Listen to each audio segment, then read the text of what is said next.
So, inserting questions to make your videos more interactive can be a very powerful way to I'm not going to use the word engagement because I think that's maybe a little bit overused in this area, but maintain attention, keep your kids kind of hooked in, assess student understanding just in the process of watching those videos. So just making them a little bit more interactive, which can be very helpful. So the three major tools that we're going to very briefly cover here, and then I will encourage you to go explore them on your own and reach out if you have questions. Edpuzzle is the big one. This is what they do. You can actually create videos in Edpuzzle. You can pull any video that you have made or found on the internet and put it into Edpuzzle.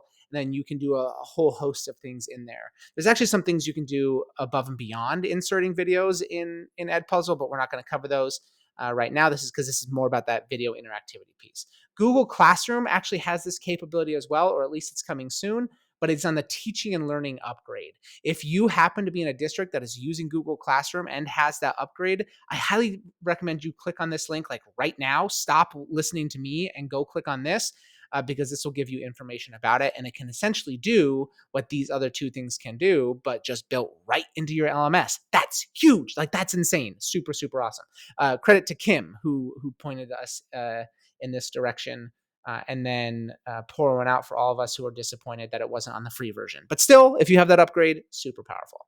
And this is also a feature in Canvas. So this is a video, this will take you to a page where Kim actually did this, and you can watch this video here. So let's actually start here and then work our way backwards into Edpuzzle. Well, that's not great, but give it a second. So Kim, here we go.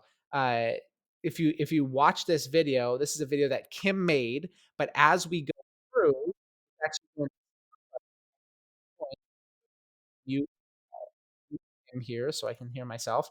But we're gonna go through here and notice. I think if I get here, where did she put those questions in? So I don't remember, but go through and watch this video if you are a Canvas user and you want to use quizzes embedded in videos in Canvas, because this video will give you everything that you need to do, and it will also allow you to interact with that. Kim actually made this so that way it is a quiz within a video. So go through and watch that. It's only 3 minutes, 3.5 minutes, and you can get a good idea for that. But again, it's here's a video, make this in Studio, and then you can go in and you can insert those questions, and she'll show you how to do it right here and talk a little bit about that, which is great. We're going to go into my favorite of these three tools. So again, if you're a Google Classroom user, I highly suggest you go here. We're going to go into my favorite of these tools, which is Edpuzzle. So this link will actually take you to Edpuzzle. It'll take you to their resources page, and this will give you a getting started with Edpuzzle. Because I'm not going to go super in depth here. I'm just going to show you what Edpuzzle can do. And if you want to walk through this page that's linked here, that will be very, very helpful. So you just go to edpuzzle.com. I am already logged in. I always do that. I'm going to log out so you can see what it looks like. Edpuzzle.com. I'm going to go to log in. I am a teacher. I'm going to sign in with my Google account here. And it's going to plot me back on that page that you just saw. So there's all these different things in the community. I can go and I can take other people's videos. I can put them in my own classroom. I can use them on my own. I can embed Edpuzzle into my learning management system. I can have kids go to the link on their own and get in here, which can be super helpful. But this is what Edpuzzle will do for you. So I'm going to pull up an old video here. This was my video. And what I did was actually here, let me take this one. This is the instructional video I made for uploading to YouTube. We're going to start from scratch. I'm just going to paste that URL in here and boom, look, I now have this YouTube video that I made that I can go to any point in here. Myself nice and small.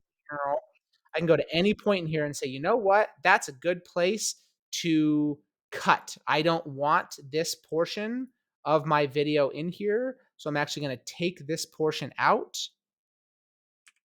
I delete that. Oh no, because I can move them around. I can shorten it. I can take it out altogether. Look at that. See, I just shorten it and it takes it out there. And then I can click and I can, I don't actually have to drag this one back because it'll automatically just snap to it when we're watching. I can come here and I can add a voiceover, which I don't think you can do it. Yep, you can't do that on YouTube. with YouTube videos here, even though this one I made it because you'd be adding onto somebody else's content. But if I just downloaded this from Screencastify, I could add a voiceover on here if I wanted. Or, and this is the real bread and butter, I can add questions in here wherever I want. So I have the option of multiple choice, open ended, or just adding notes here. All I do is click, and then it's your basic multiple choice option, or open ended, or adding just a note that I want kids to pause and pay attention to. You can say, pay attention. I hit save and notice there's this little dot here. So when kids get to this portion, they'll see this little add-on that I have for them here. Then I can keep clicking, go to different places, and I really wanted to check out this. Unable to generate questions for this video. This little like magic wand here, that's AI integration. That's new. I've never played with that. I want to see what it does. So someone go play with Edpuzzle. Tell me how that works.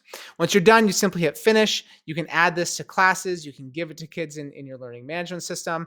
But the real power here, which I was showing you earlier, is you get this data when you're done. So you can see how long kids spent watching the video, the questions they got, did they end up turning it in? You get this nice data after the fact, which can be super, super powerful. So if inserting questions is something that interests you, I highly recommend you take a look at one of these three tools, the one that applies to you the most. I'm assuming that most of you are going to gravitate towards Edpuzzle, but I'd be very interested to know if anybody went with that Google Classroom or Canvas option. If you need more support, simply let me know. But I would highly suggest you check out those resources linked there first.